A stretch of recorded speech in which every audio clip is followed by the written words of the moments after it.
Bonjour Céline. Bonjour Sébastien. Je te remercie d'avoir accepté mon invitation pour la chaîne La Vérité en Marche. C'est une petite chaîne d'information qui essaie d'analyser l'aspect spirituel de la politique et sa dimension idéologique finalement, c'est-à-dire ce qui se cache derrière la façade, la pièce de théâtre dans laquelle nous vivons, et Ça me parle. qui essaie de donner des éléments de compréhension justement aux gens pour ne pas qu'ils soient trop dans la panique et qu'ils puissent finalement vivre ça avec une certaine forme de détachement. Et j'ai voulu t'inviter justement parce que toi, tu es pile poil entre ces deux sujets, à savoir la mise en lumière des dérives politiques et en même temps les clés d'un éveil spirituel. Et donc, voilà, c'est pour ça que je voulais t'inviter. Je te laisse te présenter pour ceux qui ne te connaissent pas, une petite présentation au sommaire, que tu puisses nous indiquer un petit peu ton parcours, comment tu as fait pour passer finalement, je crois, du modèle finalement aux ailes libérées, c'est-à-dire à l'éveil de l'âme et à l'intériorité. Alors en fait, j'ai commencé. Moi, je fais des vidéos sur YouTube depuis 2013. Mais tu sais, au début, j'avais une chaîne plus centrée sur ma petite personne. Genre. Je parlais de mes expériences de vie, puisque j'étais passionnée par le Québec. Après, je suis allée habiter au Québec, donc je parlais de mes expériences, tout ça, tout ça. Et à un moment donné, j'avais envie de ne plus vraiment me focaliser sur moi-même et j'avais un autre appel. Donc, j'ai commencé à ouvrir une chaîne qui s'appelait Wake Up Call, qui s'appelle aujourd'hui L'âme éclairée. Je l'ai ouverte en 2018. Donc, je commençais à parler un peu des sujets qui fâchent, des false flags qu'on appelle, tout ça. Mais bon, à un moment donné, c'est vrai que ça a été un peu difficile à gérer parce que j'étais très, très, très impliquée. Puis, je travaillais 5 jours semaine, puis c'était compliqué. Genre, j'avais plus de vie, là. Puis, comme je suis vraiment sensible, c'est vrai que j'avais du mal à gérer ça parce que là, je me rendais compte du monde dans lequel on vivait. Là. Donc, j'ai eu besoin de prendre un break. Et je suis rentrée en France à l'été dernier. Et malgré tous les messages que je recevais sur Facebook, parce qu'en fait, voilà, je ne parlais pas du tout de ce qui se passait, de la Covid, tout ça. Je faisais l'autruche. Hein. Et je ne répondais pas à tout ça, toutes les demandes que j'avais par rapport à ça. Mais à un moment donné, ça a été plus fort que moi. Il a fallu que je revienne. Et j'ai recommencé à faire des vidéos, on va dire, où je dénonçais pas seulement ce qui se passe aujourd'hui, mais ce qui se passe depuis toujours. Et j'aime bien faire des parallèles entre, mettons, ce qui s'est passé il y a 50 ans et aujourd'hui, en fait, à quel point rien n'a changé. C'est vrai. Et j'ai ouvert une chaîne un peu plus axée spiritualité il y a quelques mois, je dirais en fin d'année, parce que... Lumière sur l'invisible. Ouais, je ne sais pas l'expliquer, c'était juste un enchaînement logique pour moi. En fait, depuis mon retour en France, depuis l'été dernier, j'ai l'impression d'avoir énormément évolué. Ce n'est pas juste une impression. D'un mois à l'autre, on dirait que j'étais tellement plongée dans cet univers-là, je parle l'univers spirituel, que ben, forcément, ça a eu des impacts positifs sur ma vision des choses et j'avais besoin de le partager tout simplement. Et tu évoquais le fait que j'étais modèle. En fait, j'étais modèle avant de quitter la France en 2014-2015. Puis j'avais arrêté, puis j'ai repris en 2019 les photos parce que c'est vrai que c'était un travail super intéressant. J'ai toujours adoré la photo, tu vois. Mais en revenant en France, bon, j'ai eu 2, 3 déceptions par rapport à ça. Et en fait, ça ne me convenait plus du tout. On dirait que je n'étais juste plus capable de ce côté malsain des choses parce qu'en fait, ça l'était. Honnêtement, je faisais des photos enfin, voilà, quoi, ça n'a pas de bon sens. C'était vraiment dans le oser, tu sais, des photos sexy, vraiment dans la provoque un peu, même si c'était beau, hein, mais j'étais plus capable de le faire. Du coup, j'ai arrêté un peu du jour au lendemain et même moi, mes proches, ils ne comprenaient pas, genre Céline, qu'est-ce qui se passe? T'es rendue pudique? Puis je ne pouvais pas l'expliquer moi, en fait. C'était juste que je ne pouvais plus et qu'il fallait que je passe à autre chose. C'est aussi Ouais, simple je que comprends. ça. La page se tournait.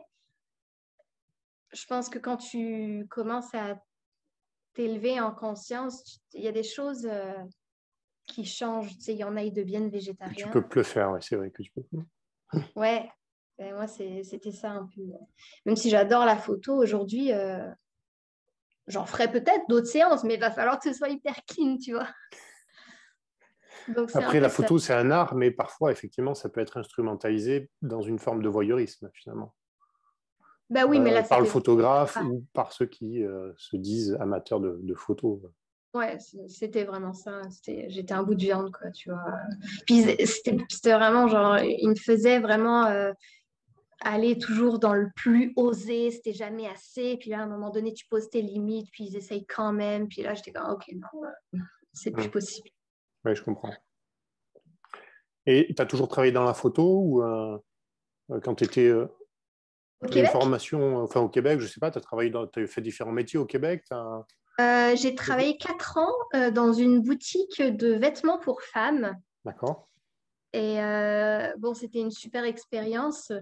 Comme je le dis, j'étais très heureuse parce que j'adorais les collègues avec lesquels je travaillais, mais c'est vrai que le travail en lui-même, c'était assez superficiel et plus le temps passait et plus je voyais que j'avais rien à faire là en fait et j'avais l'impression de passer à côté de mon temps parce que Mm. quand j'étais au travail, en fait, j'avais toujours l'esprit ailleurs, tu vois, genre mes sujets de vidéo ou Oui.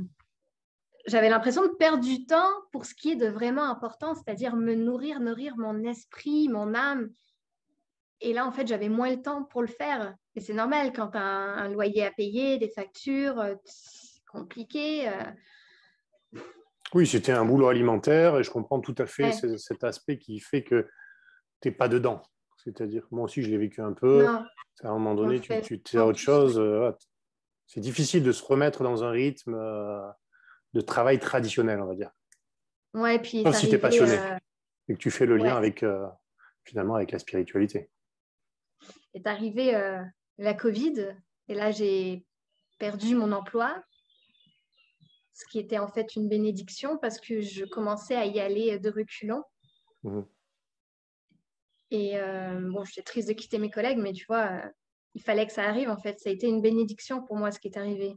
Parce que je me suis défaite de ça. Et non, je dis pas que ça a été facile, mais ben, je me suis retrouvée, je pense, avec moi-même. Et puis, je suis de retour en France et j'étais tellement heureuse de revenir dans mon pays. Puis la France m'avait beaucoup manqué. Donc, Tu as toujours été de cette région des Alpes-Maritimes? ah non, du tout. Moi, Du tout? j'arrive de Bretagne. D'accord. C'est une J'ai Bretonne, alors. beaucoup Ok. déménagé. J'ai habité la Belgique, j'ai habité le nord de la France, j'ai habité le Québec et me revoilà dans le sud. J'avais besoin de chaleur après le froid canadien, Je comprends. de chaleur et de soleil, tu vois. Je comprends très bien. C'est vrai que le Sud-Est, c'est une belle région. C'est une bonne région pour ça, effectivement. Ah non, mais c'est vraiment très beau. Un peu sec, peut-être parfois, mais sinon, c'est très beau. Bah, je sais pas, j'habite à côté de l'eau. Non, mais je dis ça parce que moi, je suis du Sud-Ouest. Et dans le Sud-Ouest, si tu veux, c'est très verdoyant. Donc, Et je suis jamais allée. je suis jamais allé. Bah, voilà. Un jour, ça sera peut-être l'occasion de découvrir. Tu verras que c'est très beau aussi. Ah, je veux La, tout voir, moi. la côte atlantique, vraiment, est très belle. Et même à l'intérieur des terres. Hein, non, c'est vraiment une belle J'imagine. région. C'est un peu le lien entre mer et montagne. Ouais, ici, apparemment, il y a les montagnes aussi. Ben ouais, je les ai croisées. Je ne suis pas encore allée tout voir, mais... Il y a encore le temps. Pour revenir un peu sur notre sujet et sur cette crise finalement du Covid qui t'a fait perdre ton emploi et qui a participé aussi à ta volonté d'analyser davantage finalement les arcanes de cette crise, les arcanes des dérives politiques. Ça fait 1 an et demi maintenant qu'on vit dans une crise sanitaire incroyable qui, Il n'en est pas une. qui, pour certains et pour beaucoup, est clairement cousue de fil blanc. On est bien d'accord, et qui correspond donc à une pièce de théâtre, pour reprendre un terme qui t'est cher. Ah ouais. Et je voudrais savoir, toi, quelle est ta position finalement à la fois sur cette crise et pour reprendre l'actualité la plus récente, sur cette obligation vaccinale un peu pernicieuse, un peu vicieuse qui est imposée à beaucoup de gens et bien sûr sur ce pass sanitaire qui est complètement restrictif des libertés fondamentales, la liberté de circuler normalement, bref, qui contrevient presque, on va dire, à tous nos principes constitutionnels. Et pourtant, on a l'impression que ça passe comme une lettre à la poste. Bien sûr. Mais en fait, ce que je crois et ce que beaucoup de croient aussi, c'est assez clair que tout ça a été organisé dans le but de ce qu'on vit en ce moment, c'est-à-dire l'obligation vaccinale. Le pass sanitaire, c'était prévu depuis très longtemps, en fait, même avant que le Covid soit découvert. Hein, donc, tout ça est Excuse-moi. orchestré, bien sûr. En fait, le Covid, c'était vraiment l'excuse à donner pour imposer des restrictions liberticides comme on les connaît. Bien sûr. Tout simplement, en fait. Et ça a très, très, très bien fonctionné. Jamais j'aurais pu croire que ça fonctionne aussi longtemps. Honnêtement, quand c'est arrivé, au début, je me suis dit, ah ouais. Mais plus le temps passait, et plus je me disais, mais en fait, moi, ce qui m'a fait tilter, c'était quand même dès le départ au Québec. Tu sais, tous les points presse qu'il y avait tous les jours à 13 heures avec le Premier ministre, avec le docteur Arruda. Et au tout début, il parlait des masques, tu sais, et il disait, de toute façon, ne vous inquiétez pas, on n'a pas de masque, mais c'est pas utile pour vous là parce que les gens ne sont pas familiarisés avec le fait de porter un masque tous les jours. Du coup, ils en font n'importe quoi. S'ils le portent, ils vont le toucher, ils vont toucher à n'importe quoi, ils vont le mettre dans leur poche, ils vont le remettre, nanana. Du coup, le masque, il sert à rien. Et quelques Ouais. semaines après, le même docteur Arruda qui dit que voilà, c'est très important de le porter tous les jours, à chaque sortie, nanana. Et encore au Québec, c'était pas dehors, c'est vraiment à l'intérieur des centres commerciaux, tout ça, tout ça. Mais là, j'étais comme, ok, ben là, c'est parce que ça marche pas là, Il y a un problème là. ça marche pas en fait. Et là, c'est bon, quoi, il m'avait perdu. Donc là, c'est vrai que je suivais un peu ce qui se passait sur d'autres plateformes, on va dire, et effectivement, ça a conforté mon idée que c'était du n'importe quoi, là. Ça n'avait aucun sens, là, quand tu voyais que personne mourait quasiment et que finalement, les chiffres, tout ça était tellement... pour moi, c'est d'une logique que c'est juste pour affoler les gens. Enfin, j'ai du mal à croire qu'on puisse croire à tout ça, en fait. C'est tellement limpide. Mais bon, les gens qui sont habitués à regarder la télé comme étant le seul point d'information vrai, véridique, qui dit la vérité. Si ça passe pas à la télé, c'est que c'est pas vrai. Forcément, ils plongent. Puis il n'y a rien à faire avec ça aujourd'hui. Je pense que les gens, c'est fini. Enfin, faut plus espérer que les gens se réveillent par rapport à la mascarade parce que c'est mort. S'ils se sont pas réveillés maintenant, c'est mort, quoi. C'est compliqué, mais tu sais, j'ai pas mal d'amis qui sont, on va dire, qui ont un niveau de vie très correct. C'est-à-dire ils travaillent dans différents milieux, on va dire classe bourgeoise moyenne, tu vois, que ce soit dans le milieu juridique, médical, ingénieur, etc. Et la grande majorité, c'est des gens intelligents, hein, je veux dire, mais en fait, ils ne voient pas. Ils n'arrivent pas à voir les incohérences, ils n'arrivent pas à... Et pourtant, j'essaie de leur... Moi, je ne le martèle pas parce que ça ne marche pas comme ça, en fait, si jamais on essaie de... Et ça fait l'effet contraire, justement, ça les rebute. Mais pourtant, ça fait presque 2 ans que je leur dis, je ne le sens pas, par exemple, ce président, vous allez voir, ça va mal se passer. C'était déjà il y a 2 ans. Et eux, ils me disaient, mais tu vas trop loin, tu vas trop loin. Et maintenant qu'on est en plein dedans, ils essaient encore de nier souvent. Oui, mais c'est normal, Et en même fait. quand on leur donne des éléments, des preuves vraiment, alors soit ils essaient de discréditer les Ouais. preuves, soit... Qu'est-ce que tu en penses, toi? Même ces gens, parfois, qui sont un peu, je veux dire, qui sont loin d'être bêtes, pourtant. C'est des Non, mais très ça n'a bons rien à voir. techniciens, mais ils n'ont pas de vision d'ensemble. Exactement.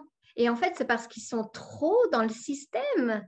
Oui, aussi. Ils ont été formatés, tout comme on est formaté à l'école, à penser de telle façon, à croire que l'histoire a été faite vraiment comme celle qu'on raconte dans les livres. On est formaté. Et plus on fait d'études, plus on est formaté. Et moins il est facile de s'extraire de toutes les connaissances qu'on a. Et en même temps, est-ce qu'on a envie de le faire? Est-ce qu'on a envie de se dire, OK, j'ai, mettons, 10 ans de médecine, d'études, et ça fait, mettons, 10, 15, 20 ans que j'exerce. Est-ce que j'ai envie de me dire que j'ai consacré 30 ans de ma vie à quelque chose qui était peut-être... Fondé sur des mensonges en tout ou partie. Voilà, est-ce que j'ai envie que ma vie s'écroule? Non. Non. Donc Non. forcément, j'aime mieux rejeter ça et me dire que non, ça ne peut pas être vrai. Tu vois, quand on fait face à des preuves, pourtant, comme tu le dis, tu ne peux pas les nier, quoi. Ah oui, tu peux pas. Tandis que monsieur et madame tout le monde, qui n'a pas été nécessairement loin à l'école ou quoi, bah, il n'a rien à perdre, en fait. Et il a aussi, je dirais, le bon sens de l'intuition. Ça, c'est fondamental. Oui. Tu fais souvent référence. Et en fait, ce bon sens, c'est justement, c'est lorsque le mental ne prend pas l'emprise sur l'intuition, à force de trop Ouais. vouloir tout analyser, du coup de son cœur. Ouais, mais ça, c'est quand tu es trop un esprit rationnel, tu veux des preuves et c'est tout, quoi. Oui, Le, ce que te dit le cœur, ce que te dit l'âme, bon, oh, il n'y a pas de preuves. ouais, c'est Bon, ça. Oui, même parfois même, je dirais, même si tu leur amènes des preuves, parfois, ils discréditent ces preuves. Parce que ouais, ça ne c'est pas vient pas mainstream, c'est pas de... assez mainstream, ou c'est pas Ouais, assez... Donc, il n'y a plus de critique possible, finalement. c'est incroyable. C'est incroyable, c'est vrai. C'est triste. C'est triste. C'est comme ça. Écoute. Donc, toi, tu ne te sens pas du tout, finalement, concerné par à la fois l'obligation vaccinale, le pass sanitaire, étant donné que tu disais en début d'interview que tu avais une vie tranquille, finalement, entre ton appartement et la plage, et que tu n'avais Ouais, pas de mais besoin. en fait, ça risque de se compliquer puisque là, le premier, ça va être encore plus compliqué, le 1er août. Là. Mais je déménage en septembre Mhm. dans un coin qui va être beaucoup plus isolé parce que là, clairement, je suis à Nice. J'ai tout à côté, hein. Ouais. Magasin, faire des courses, j'ai tout, tout, tout. Mais là, comme je disais, je crois juste avant qu'on appuie sur record, j'avais besoin d'un calme. Je pouvais plus, en fait, la ville, il fallait que j'aille plus loin. Et donc là, j'ai trouvé mon endroit où je vais être beaucoup plus isolée, on va dire. Mhm. Et le seul truc qu'il y a proche pour aller faire mes courses, ça va être un centre commercial. Donc, Ah, j'y aurai plus droit. Et il est hors de question que je me fasse piquer pour aller faire mes courses. Du coup, j'ai trouvé l'astuce, c'est de me faire livrer à la maison. mhm. Donc, je crois qu'on a toujours moyen de contourner quand on le veut vraiment. Après, comme je disais, moi, j'ai personne après moi, j'ai pas d'enfant. C'est peut-être plus facile pour moi parce que je n'ai que ma petite personne à Oui, gérer et c'est mon vrai. chat. Mais je veux dire, quand tu as des enfants, là, le problème devient plus complexe. Mais je me sens pas tant stressée par rapport à ça parce que j'ai confiance en mes solutions. Je vais trouver de toute façon, c'est sûr que je vais trouver des solutions là, tu vois. Ah oui, je vois très bien. Quitte Ouais. à rester chez moi enfermée pendant 6 mois, parce que de toute façon, ça ne durera pas des années leur cirque. Hein. Non, non, c'est sûr. Pas sanitaire, non, non, ça ne durera pas. J'aime mieux me priver et ne plus aller à aucun endroit, restaurant, bar. Je m'en fous de tout ça. J'ai pas besoin de tout ça. Plutôt que de prendre le risque de m'injecter ça, quoi. C'est un risque qui, d'après moi, vaut la peine d'y penser, quoi. Tout à fait. Et c'est difficile, tu vois, parce que il y a quelques jours, j'ai reçu un message privé d'une personne dans le milieu médical. Et bon, bien sûr, il n'avait pas du tout, du tout, du tout envie de se faire vacciner. Et bah, le milieu médical, tu sais bien, Oui, ils ont là, ils ont le couteau, exactement. Ouais. malheureusement. Et à contre-cœur, il m'a dit qu'il allait se faire vacciner. Et je lui ai dit, tu sais, il y a des gens, qui vont choisir de se reconvertir. Parce Oui. que pour eux, c'est pas possible. Leur âme leur dit de suivre une autre voie. Mais je pense qu'il y en a d'autres qui doivent rester à leur place, qui doivent rester là où ils sont, parce que s'ils sont là, c'est qu'ils ont un travail à faire là où ils sont, vaccinés ou pas vaccinés. Très Et en juste. fait, comme je disais dans ma vidéo, le choix de l'âme et le vaccin, là, la piqûre, c'est que malheureusement, s'il leur arrive quelque chose suite à cette piqûre, ça va en éveiller d'autres. C'est triste à dire, mais les gens, tant que ça n'arrive pas à leur porte, tant que ça n'arrive pas à leur mère, à leur ami, Leur à entourage, quelqu'un oui. de proche, c'est pas encore concret dans leur tête.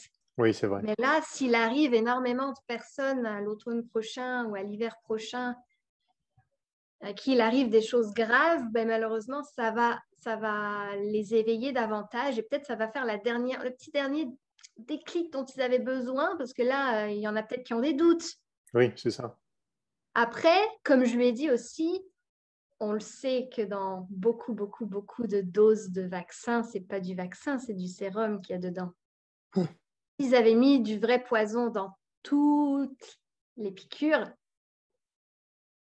probablement qu'il Ça y serait trop gros. il y aurait déjà beaucoup, beaucoup, beaucoup plus de dégâts qu'il y en a. Mhm. Donc, il faut laisser la vie se charger de ça maintenant. Oui, c'est vrai.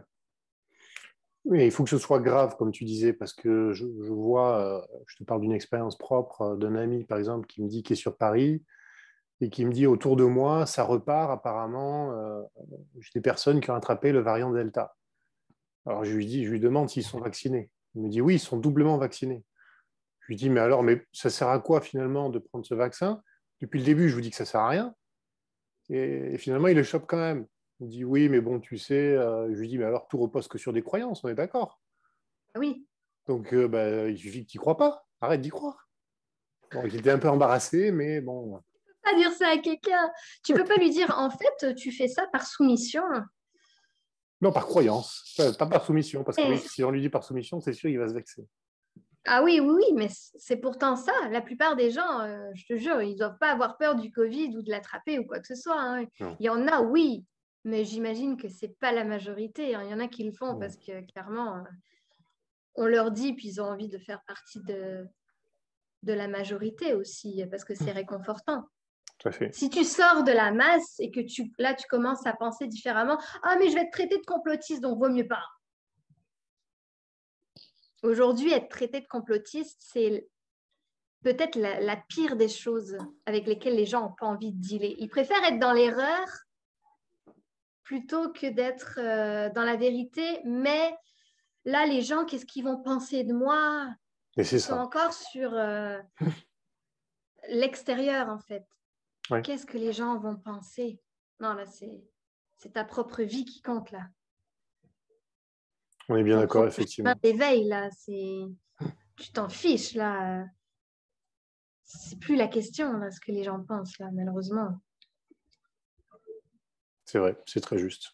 Comme tu dis, effectivement, les gens, en règle générale, préfèrent être du côté de la majorité, finalement, plutôt que d'avoir raison. En fait, consciemment ou inconsciemment, c'est ça, en fait. Ouais. Non, c'est pas conscient. Oui. Enfin, je pense.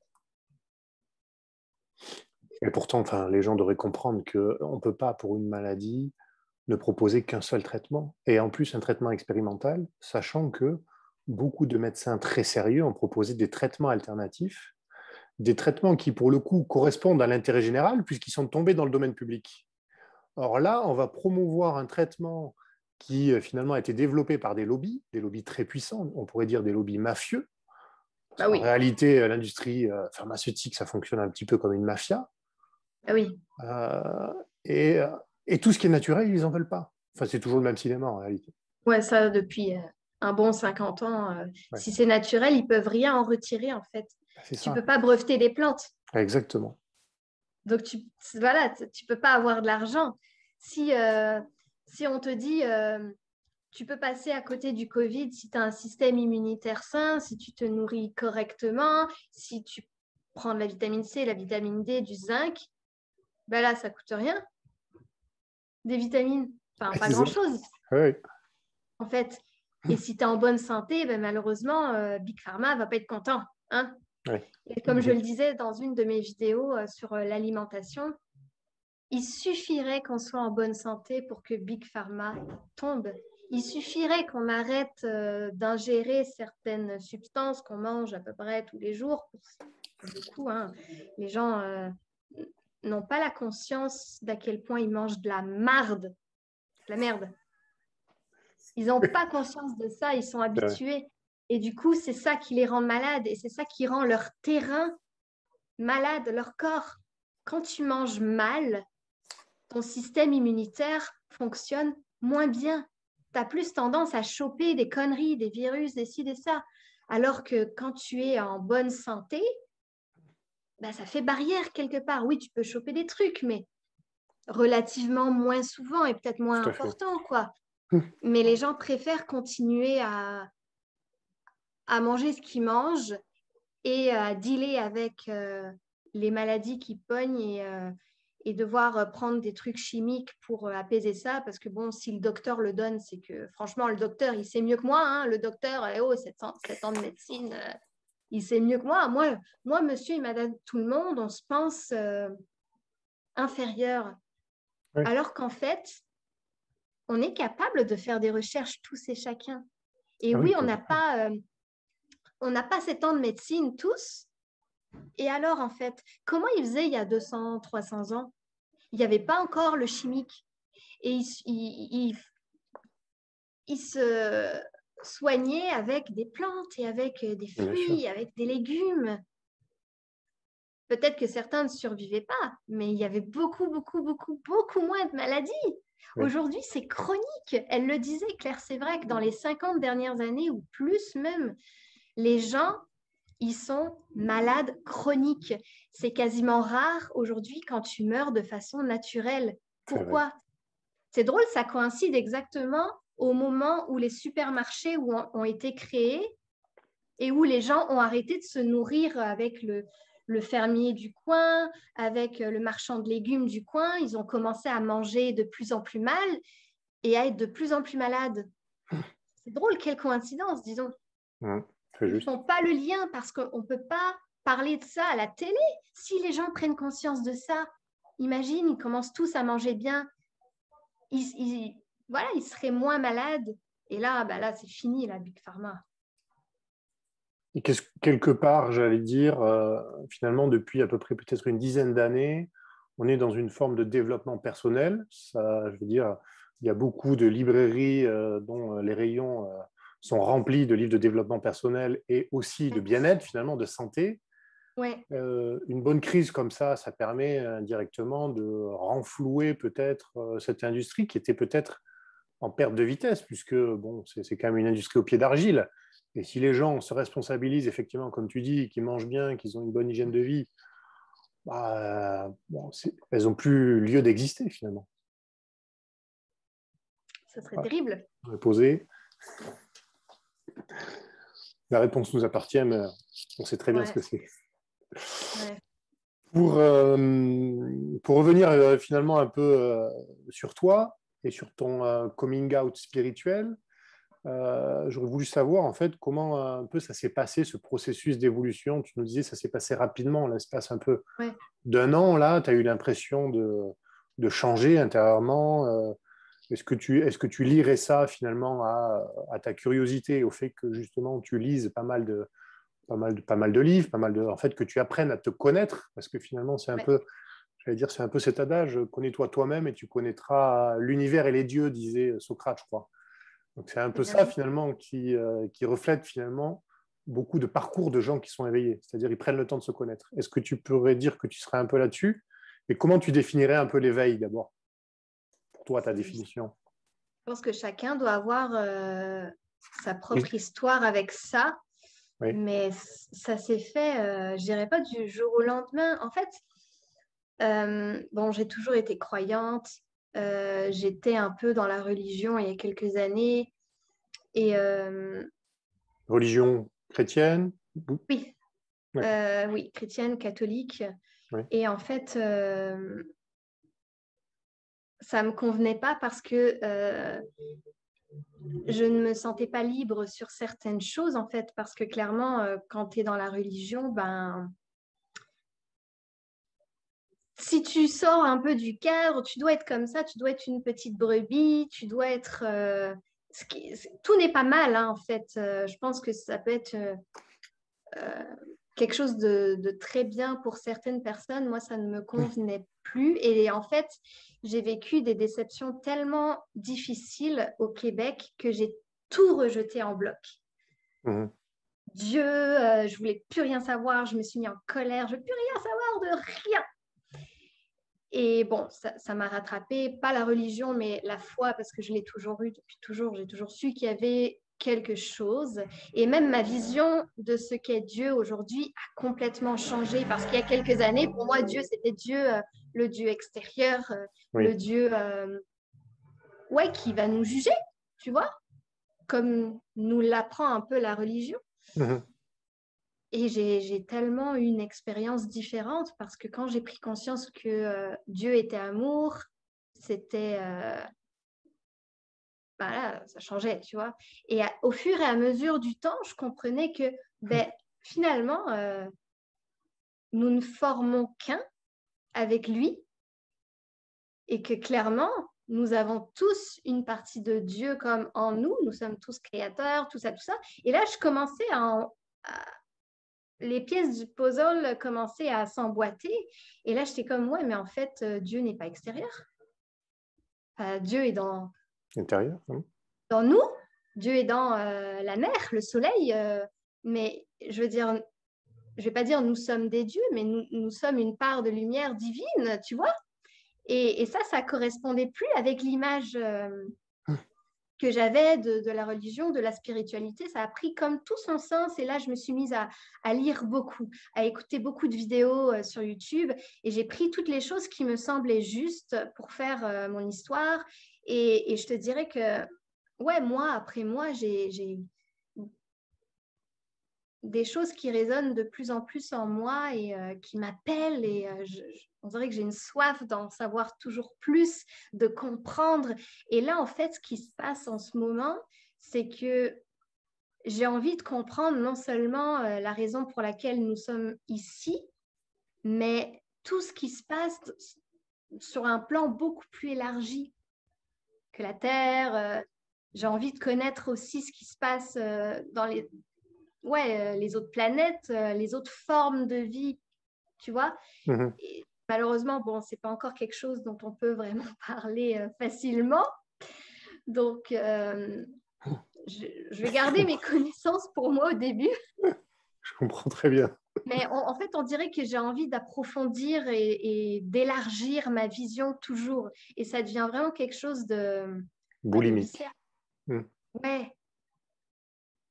Et au fur et à mesure que tu en sais, tu découvres que tu sais rien, en Oui. fait, par rapport à la masse de choses à savoir, à connaître. Et ça me fascine, ça me nourrit beaucoup. Et Oui, j'ai l'impression de me retrouver davantage là-dedans, en fait. ça te remplit. C'est-à-dire tu Ouais, trouves, voilà, ça remplit ton âme.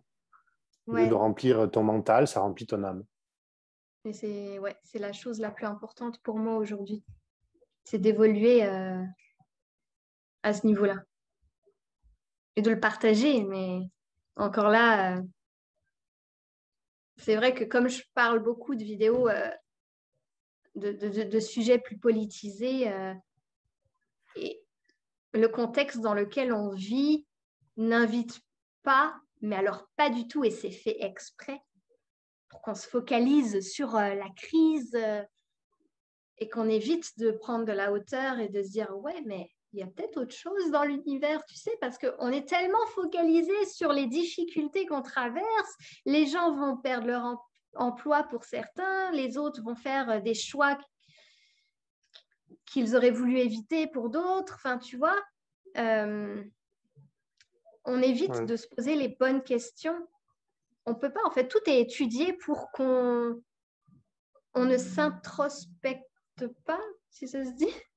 En tout cas, qu'on ne s'interroge Ouais, pas sur à son l'intérieur. oui, sur son On veut intériorité, des c'est vrai. réponses à l'extérieur Ça, au niveau politique. Et c'est vrai que ce que j'ai aussi compris dernièrement, c'est qu'on n'a pas besoin d'un gouvernement, puisqu'il ne sert à rien, puisque tout ça, ce sont des marionnettes. Et que, en fait, au plus on creuse à l'intérieur de soi, au plus on comprend que c'est notre âme qui nous guide et que c'est la guidance la plus importante. Peu importe ce que le gouvernement dit, pense, oblige, peu importe, tu vois. complètement. Parce que une fois que tout ça va être balayé, bah, tu vas te retrouver seul avec toi-même et avec ton âme. Et On arrive les... seul, on repart seul, hein, de toute façon. ouais. Je ne sais pas Ouais, si j'ai c'est juste. répondu à ta question. Si, tu as un peu extrapolé, mais tu as répondu sur le fait de l'apprentissage de soi, ce travail d'intériorité qui conduit à l'éveil. En fait, Ouais, c'était ça la question. C'était ton coming out spirituel, c'est venu finalement de tes lectures et de la ouais, connaissance de toi à travers ces lectures, à travers tes expériences ouais. de vie. Et voilà, et sur un laps de temps assez court, d'après ce que tu disais, d'après ce Très que j'ai court, compris. ouais. Ouais, Mais c'est souvent ça, en fait. On passe par une forme de, peut-être pas de chaos, mais voilà, une forme de révolution intérieure qui conduit à un changement de perception à la fois de son être et en même temps de son environnement, des gens qui nous très bien entourent. dit. Tu fais ça bien. Merci. Je te conseille un très bon livre, si tu veux, en la matière, qui est ici. C'est Carl Gustav Jung, L'homme à la découverte de son âme. Si tu ne l'as pas lu, il donne Il des... m'intrigue depuis tout à l'heure. Il me semblait, tu vois. Ah ouais? C'est un très bon livre, vraiment, qui t'aide aussi à te comprendre. Et il y a aussi des petits mots-clés dedans. C'est-à-dire, après, tu peux lire toute son œuvre à lui. Lui, c'est vraiment un des champions de la découverte de son intériorité.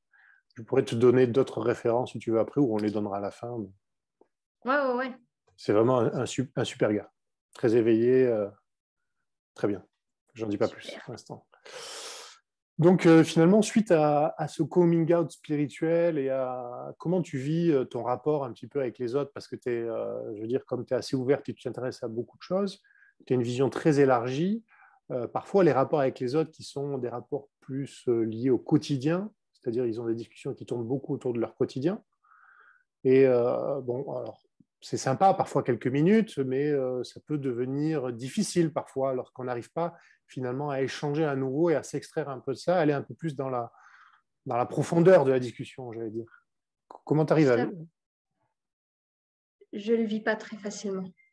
Ouais. Et pour être totalement franche, je fuis les discussions parce que j'ai l'impression qu'on on vit plus dans le même monde et on n'a plus les mêmes priorités. C'est même plus une affaire de je pense comme ça et toi non. Parce qu'en fait, j'ai l'impression que c'est pas du tout une question d'opinion, c'est une question d'ouverture d'esprit, de curiosité et de conscience, tu vois. Très juste. Et j'ai l'impression qu'on est plus juste sur le même plan et j'ai beaucoup, beaucoup, beaucoup de mal à dealer avec les conversations de la vie de tous les jours. Ça, déjà de nature, je suis pas nécessairement quelqu'un de bavard. Donc quand je parle, c'est pour parler des vraies affaires.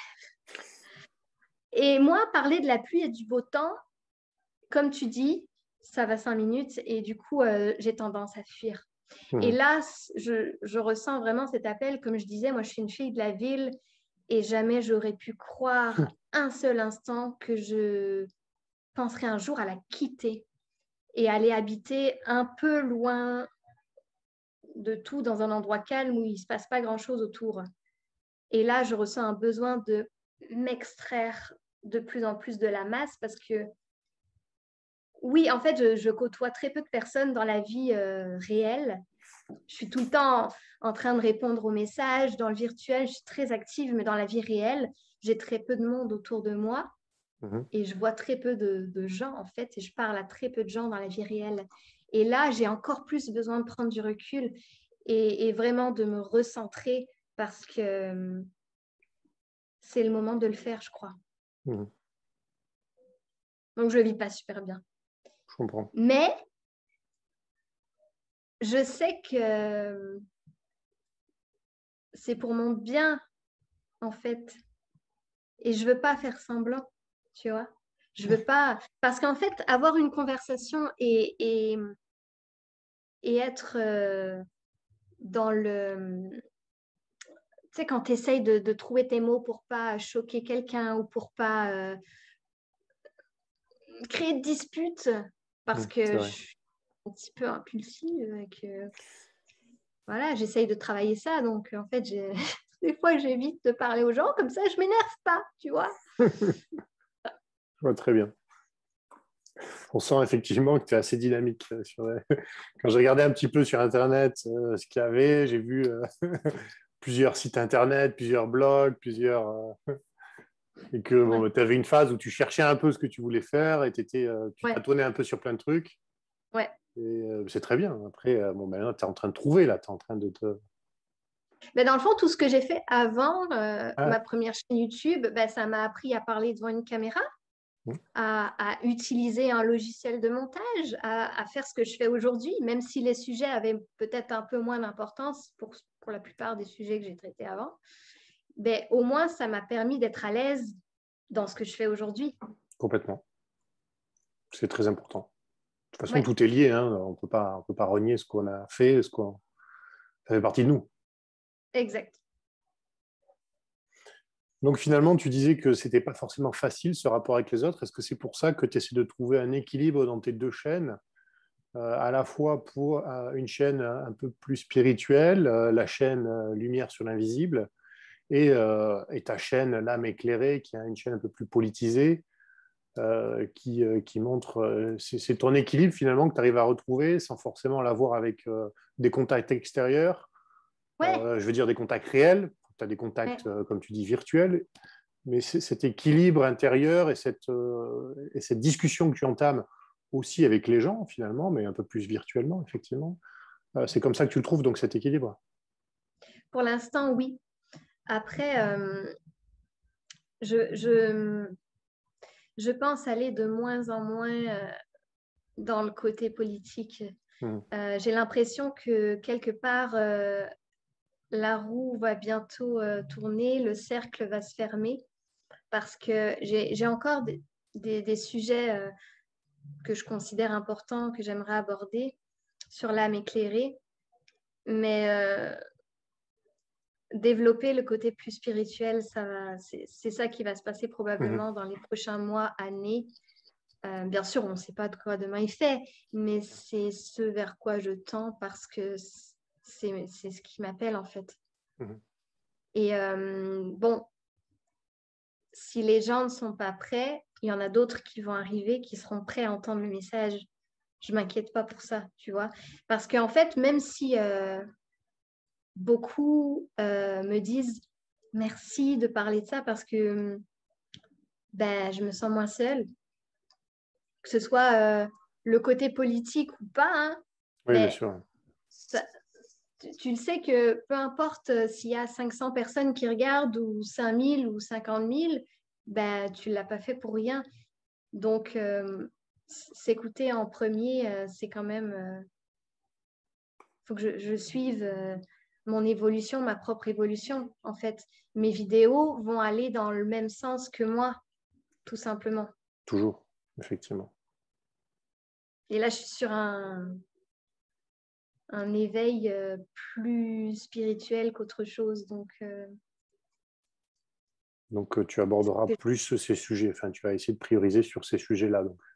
ouais, j'aimerais vraiment parler de certains trucs. On verra comment ça va être perçu. On verra bien. Hein. Tu auras le retour de tes spectateurs, dans tous Ouais, les cas.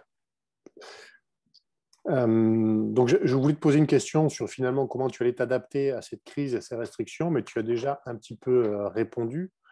je m'enfuis. puisque tu fuis, tu trouves d'autres moyens finalement pour les courses ou pour autre. Tu disais, tu allais te Ouais, faire livrer. Donc, tu je vas me un petit fais peu livrer. t'isoler, pardon.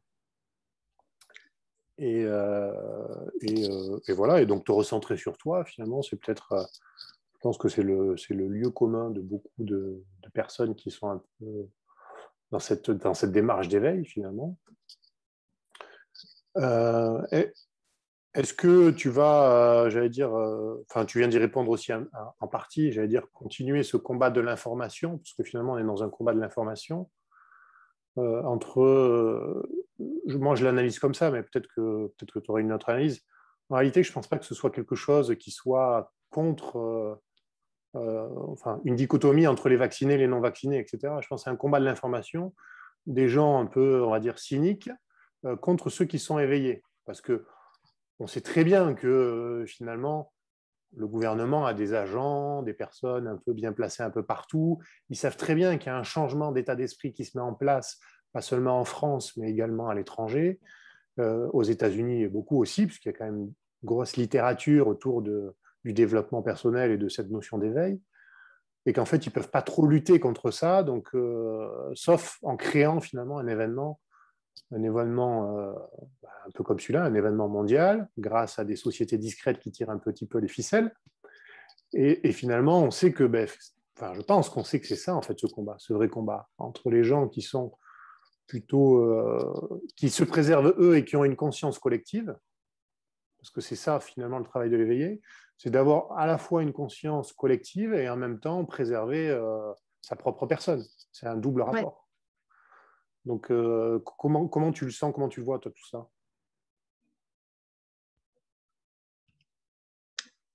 J'ai l'impression que vraiment le fossé se creuse de plus en plus, malheureusement. Parce qu'en fait, chacun reste campé sur ses positions. Ouais. Et une fois qu'on sait quelque chose, on ne peut plus jamais enlever ces connaissances de notre cerveau. Donc, nous, entre guillemets, les gens qui voient un peu clair sur ce qui se passe, on ne peut plus jamais enlever ça et faire semblant de rien. Tu vois, donc c'est normal qu'on reste dessus et qu'on veuille au contraire approfondir nos Oui. connaissances.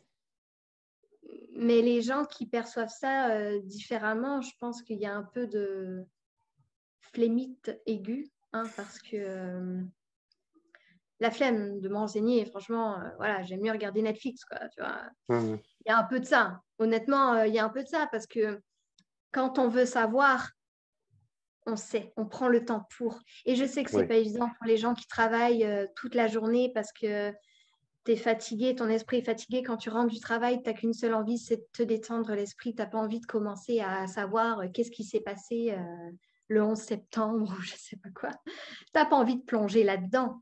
c'est vrai. Mais justement, tous les confinements nous ont donné le temps nécessaire pour le faire. Et les gens qui n'ont pas voulu creuser et qui ont utilisé ce temps uniquement pour se divertir ou des choses, bon, ça leur appartient, ben, malheureusement, ils ont perdu la chance de développer leur conscience et ce n'est pas maintenant qu'ils vont le faire, Mmh. à moins d'avoir quelque chose de très grave, comme on le disait tout à l'heure. Des fois, tant que tu n'es pas au pied du mur, Oui, tu ne changeras c'est pas très d'avis. juste. Hein. C'est vrai, c'est très juste, ouais. C'est souvent ce qui pousse finalement à changer d'avis, ce pied du mur, effectivement. Ah ouais. Ou voilà. Enfin bon, après il y a différentes situations. Ça peut être parfois des chocs émotionnels, ça peut être des. C'est souvent lié finalement à tout ça, quoi, au pied du mur, comme tu dis. Ouais. Ok, bon, mais très bien. Avant de rentrer sur une petite note, je dirais, plus positive, plus légère peut-être, par rapport à cet entretien, je voulais savoir si tu avais peut-être des projets en cours, peut-être que tu veux en parler, peut-être que tu ne veux pas, je ne sais pas. Mis à part tes chaînes d'information bon, qui sont très bien. Et je pense qu'il y a beaucoup de gens qui sont très contents et qui se reconnaissent en tout ou partie dedans. Mais est-ce que tu as d'autres projets peut-être pour toi, je ne sais pas, parce que étant donné qu'en ce moment, j'ai cru comprendre que du coup, tu avais perdu ton emploi, donc les chaînes YouTube, c'est rémunéré, mais c'est peut-être pas toujours finalement ce qui est le mieux rémunéré. Ah non, non, en fait, je suis vraiment dans le gros flou par rapport à tout ça. Euh, en fait, je n'arrive pas à voir dans le futur, ne serait-ce que dans les prochains mois. Je n'ai pas de projet parce que je me laisse un peu aller, honnêtement. Jour au jour. Ouais, je ne sais pas. Je me pose énormément de questions. Par exemple, est-ce que ce que je fais, c'est vraiment ce pourquoi je suis faite? J'ai l'impression que oui. Mais on dit aussi que normalement, quand tu suis ta mission de vie, les portes s'ouvrent plus facilement, en fait, et tu n'es pas dans la merde financièrement. Et là, c'est comme compliqué, tu vois. Et je suis comme, ouais, mais dans quoi est-ce que je me verrais à part ça? Parce que retomber dans la matrice, là, je peux plus, en fait. Je peux plus retourner en arrière. Je peux plus aller travailler 5 jours semaine dans un magasin et faire semblant d'être intéressée par la mode ou avec un masque sur le visage toute la journée, alors que sur Internet, je dis tout le contraire. Je ne peux plus aller contre mes valeurs, contre qui je suis. Donc, comme on dirait au Québec, je suis pognée. Je ne sais pas quoi faire. Je suis À poigné part, pour les francophones, ça veut dire t'es coincé? je suis mal prise un peu, ouais. Ah oui, d'accord. Coincée dans le sens où pour l'instant, je ne vois pas comment agir autrement que ce que je fais à travers mes vidéos, que ce soit pour moi-même ou pour autrui. Mais voilà, je reste à l'écoute. On verra bien qu'est-ce qui va se passer. Je dis ça parce que je pense à d'autres entre guillemets, lanceurs d'alerte ou personnes qui sont dans le milieu spirituel. Bon, j'ai quelques noms en tête, peut-être tu les connais pas, mais par exemple la télé de Lilou ou je sais pas, il y a qui, le Lulumineuse, il y a Charlotte Hoffman, il y a des gens qui essaient aussi de concilier les deux. d'essayer de concilier un petit peu les deux. Il y en a qui font des retraites, qui essaient d'organiser des retraites. Il y en a, Lulu, je sais, bon, elle s'occupe de sa famille essentiellement, je crois, mais elle fait plein de choses. La télé Lilou, elle essaie soit d'écrire, soit d'interviewer des individus qui sont déjà, on va dire, dans le monde d'après. Ouais. C'est-à-dire celui qui lie à la fois la science et la spiritualité, et le juste. Les ponts. Les ponts, voilà. Et donc voilà, peut-être que tu avais en tête, pas encore. Pour l'instant, c'est pas défini. En fait, j'y pense à tout ça. Oui. Mais tant que c'est dans le flou et que ça m'apparaît pas comme quelque chose de « mais c'est bien sûr ». Oui, je comprends. Je me lance pas dans rien. Parce que, comme je t'ai dit, je suis sûre de rien. D'accord. Mais j'ai hâte de savoir, par contre. Oh, ça devrait bouger, de toute façon. Là, ça bouge beaucoup en ce moment. Plus ça tire d'un côté, plus ça tire de l'autre. Voilà. Et donc, je pense que même d'ici la fin de l'été, ça devrait pas mal bouger. En tout cas, je te le souhaite aussi. Mais j'imagine aussi que quand j'aurai retrouvé plus de calme, quand j'aurai déménagé fin août, début septembre, et que je vais vraiment me recentrer sur moi, puisque du coup, je ne serai plus dans le bruit toujours. Je suis tout le temps dans le bruit. Tu vois, je filmais tout à l'heure ma vidéo. J'ai dû arrêter 8 à 10 fois ma caméra parce que j'étais tout le temps déconcentrée par les gens qui sortent, qui rentrent de l'appartement. Ça sonne ici et là. Il y a du bruit dans la rue. J'arrive pas à me concentrer pleinement dans ce que je fais. Je comprends. Donc, je me disais, imagine, je pensais à Aurore, tu sais, Aurore Rogier. Rogier. Imagine, je ferais ça, des guidances comme ça, je me recentre, et là, il y a 12 000 personnes qui m'arrêtent. Bah, laisse tomber, quoi. Tu peux pas dans le bruit, en fait. Oui, c'est compliqué, effectivement. Mais quand tu es dans le calme, il y a des choses qui peuvent plus se passer. Tu peux plus être à l'écoute de ton cœur, de ton âme, de toi-même. Oui, c'est pas toujours évident, effectivement, de se mettre dans une bulle et de faire abstraction de tout ce bruit environnant. Ah, je peux pas. Je peux pas. Je comprends.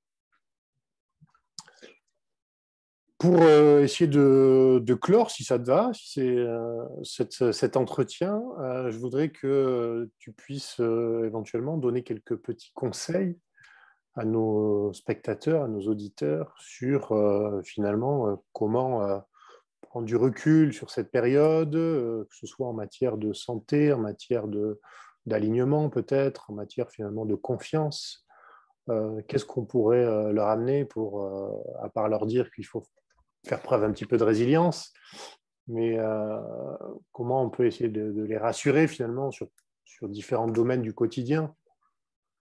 En fait, la seule chose à laquelle je pense, puisque bon, je me fie par rapport à ma propre façon de voir les choses, c'est que plus tu te focalises sur l'après, le nouveau monde, l'après-crise,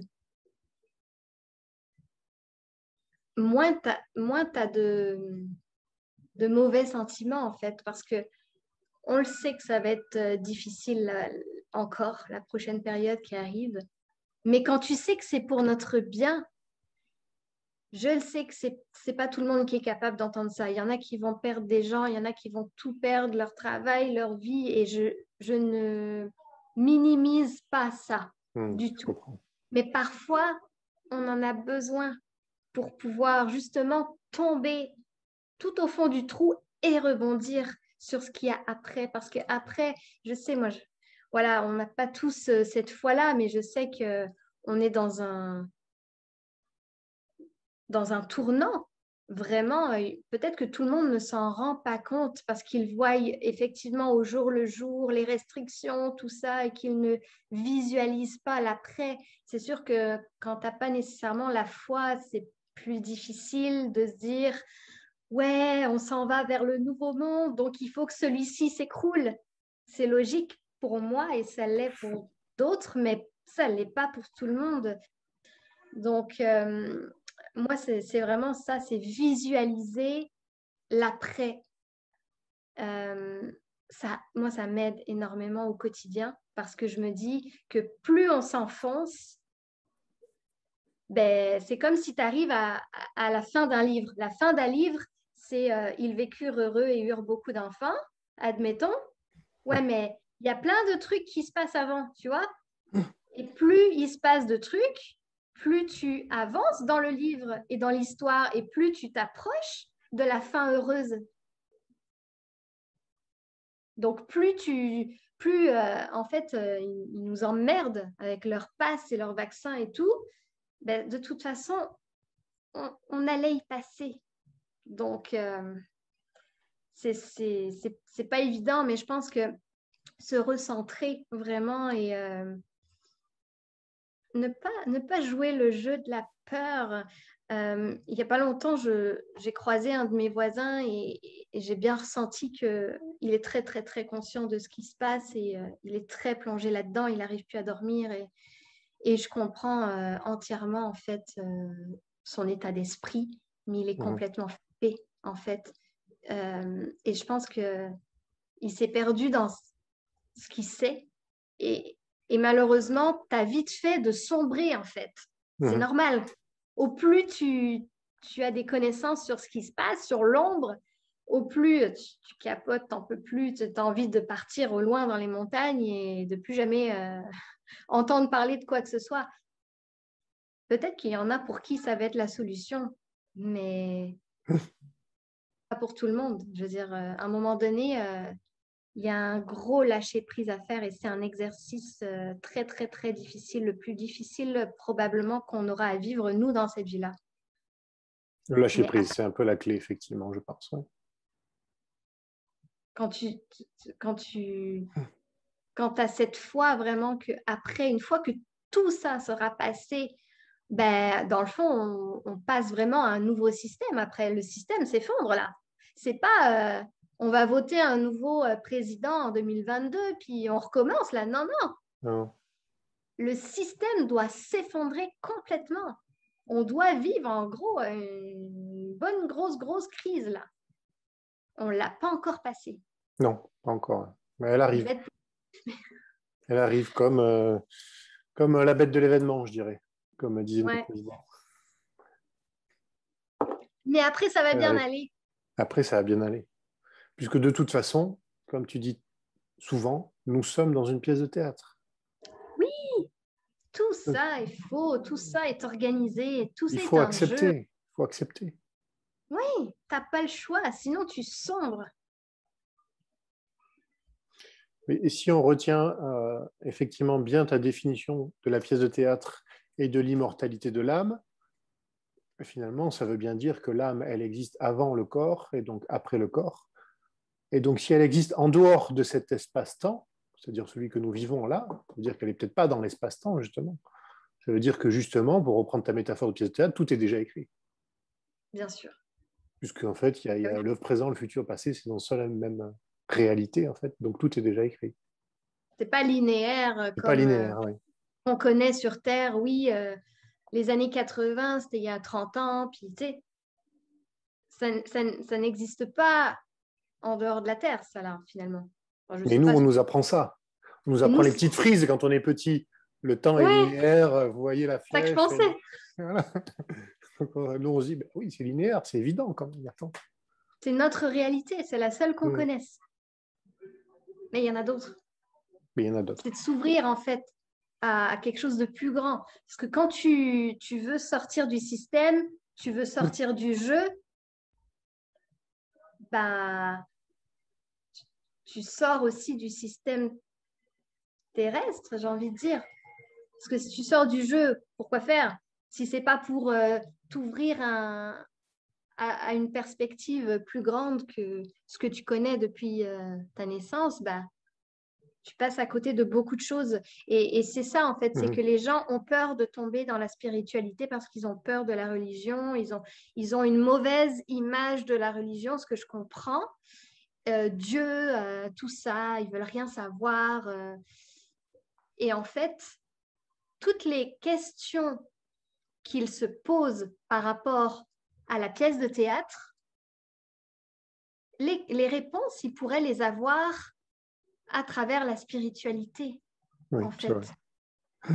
Mais ils rejettent la spiritualité parce que ils pensent que ça a trop rapport avec Dieu, la religion et tout ça.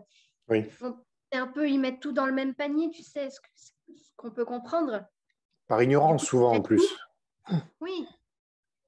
Alors qu'en fait, ben, tu vois, les gens qui font des sorties de corps et qui sont capables d'aller voir ce qui se passe ailleurs sans entrer trop dans les détails. Et là, ils ont des connaissances sur certains points dont ils n'auraient même pas osé se poser la question, tu vois. C'est vrai. Et là, tu comprends tout, en fait. Tu commences à te dire, mais oui, mais en fait, tout ça, c'est un jeu. C'est pas grave. De toute façon, on meurt pas. On quitte notre corps terrestre, anyway. C'est Exactement. pas grave. La Terre, c'est une école d'apprentissage, en fait. Ouais, mais vraiment. Oui. Mais Mais après, c'est plus difficile quand c'est quelqu'un que t'aimes qui quitte son corps terrestre. toujours, bien sûr. Ça, c'est sûr, effectivement, parce qu'elle affecte ces émotions qui font que, effectivement, c'est difficile, tout simplement. C'est le bon mot. Voilà. Donc, gardez le courage parce qu'une fois que tout ça sera effondré, c'est pour le meilleur. Juste pour le meilleur. Ouais, Très juste, mais je crois qu'on va finir sur ces belles paroles. Hein. Je te remercie d'avoir participé à cette interview sur ma chaîne, sur La Vérité en Marche. ben, merci à toi de m'avoir invité, ça m'a fait plaisir. Mais plaisir partagé. Écoute, j'espère qu'on pourra en organiser d'autres Oui, à l'avenir, pourquoi pas. En tout cas, c'était très bien. J'espère que les spectateurs seront contents. On verra ben bien. oui, voilà. Oui. Donc, je coupe l'enregistrement et puis si tu veux.